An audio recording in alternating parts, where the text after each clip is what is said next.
बिहार के सरकारी स्कूलों में पढ़ने वाले बच्चे चाहे 1 क्लास से लेकर के 8 क्लास तक हो, मिडिल स्कूल वाले हों, चाहे 9, 10, 11, 12 के बच्चों हों, सबके लिए दो बहुत बड़ी खबरें निकलकर सामने आ रही हैं, जिसके बारे में मैं आपको जानकारी देने वाला हूं इस वीडियो में। दो बहुत बड़े अपडेट आए हैं, जिसमें पहली खबर तो ये है कि बिहार के 40,000 स्कूलों में सीसीटीवी कैमरे लगाए जाएंगे। पटना से उसकी मॉनिटरिंग होगी और भ्रष्टाचार पर नकेल होगा। क्या क्या बदलेगा, इससे क्या प्रभाव पड़ेगा क्लासेज पर, टीचर्स के आने पर, स्कूल में जो क्लासेज नहीं चलने की शिकायत मिलती थी उस पर क्या पड़ेगा फ़र्क, सारी बातें इसमें स्पष्ट बताई गई हैं।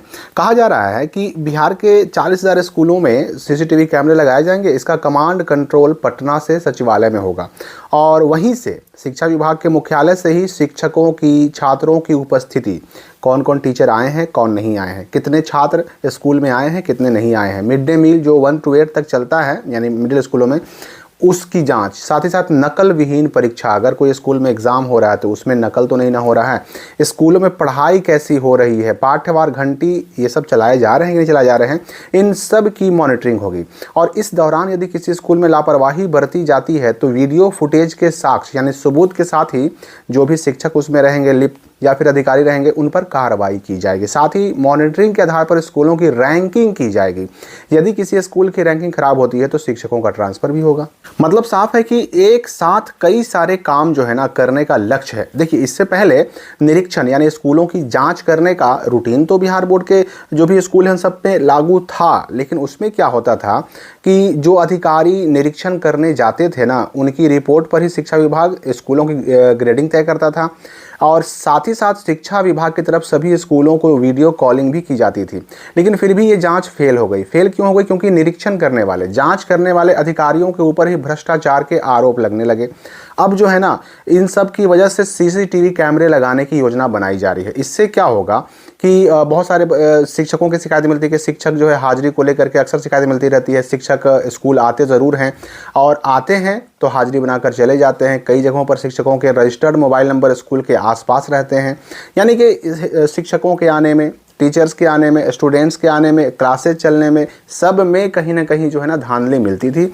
अब उन सब पर सीसीटीवी कैमरे से निगरानी होगी। अब देखिए, अगर इस केस में अगर टीचर नहीं आते हैं तो उन पर तो कार्रवाई होगी ही होगी, लेकिन अगर स्टूडेंट भी नहीं आते, स्टूडेंट भी अगर क्लास नहीं करते हैं तो उन पर भी खतरा मंडरा रहा है। क्योंकि क्लास में कितने बच्चे प्रेजेंट हैं, कितने नहीं हैं, ये डायरेक्ट मॉनिटरिंग कहाँ से हो जाएगी? पटना से हो जाएगी। अच्छा, इसके लिए जो है ना क्लासेस की बात करें अगर हम, तो पहले चरण में 8वीं, 9वीं, 10वीं, 11वीं क्लास में सीसीटीवी जो है ना कैमरे लगाए जाएंगे। क्लासरूम के अंदर भी रहेगा कैमरा लगा हुआ।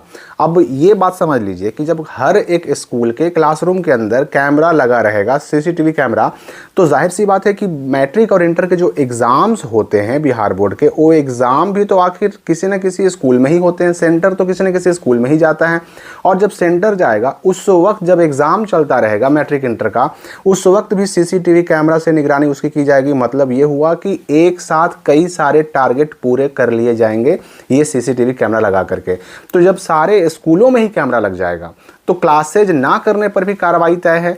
साथ ही साथ जो एग्ज़ाम सेंटर आपका जाएगा मैट्रिक का, इंटर का, उसमें भी जो चोरी चकारी करते हैं बच्चे, नकल करते हैं, उसमें भी जो है उस पर भी निगरानी रहेगी सीसीटीवी कैमरे से।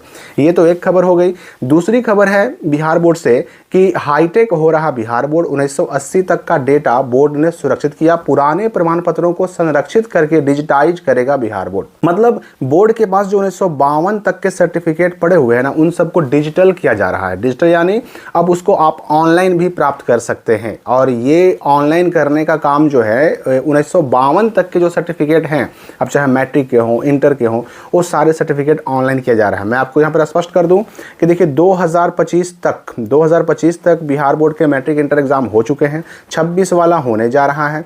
तो 2025 तक जितने भी 2025 या उससे पहले जब भी आपने मैट्रिक या इंटर का एग्जाम दिया है, सबका मूल प्रमाण पत्र यानी सर्टिफिकेट स्कूलों में तो आ चुका है।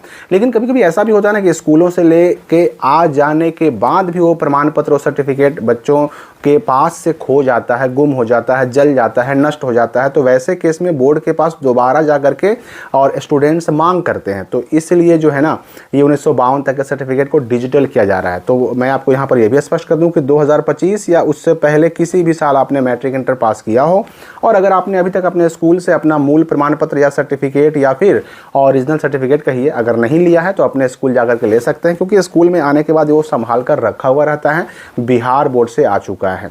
तो ये दो तरह की खबरें थी जिसका असर 9, 10, 11, 12 के साथ साथ जो बिहार बोर्ड के प्राइमरी स्कूल हैं या फिर मिडिल स्कूल हैं शिक्षा विभाग के, उन सब पर भी पड़ने वाला है।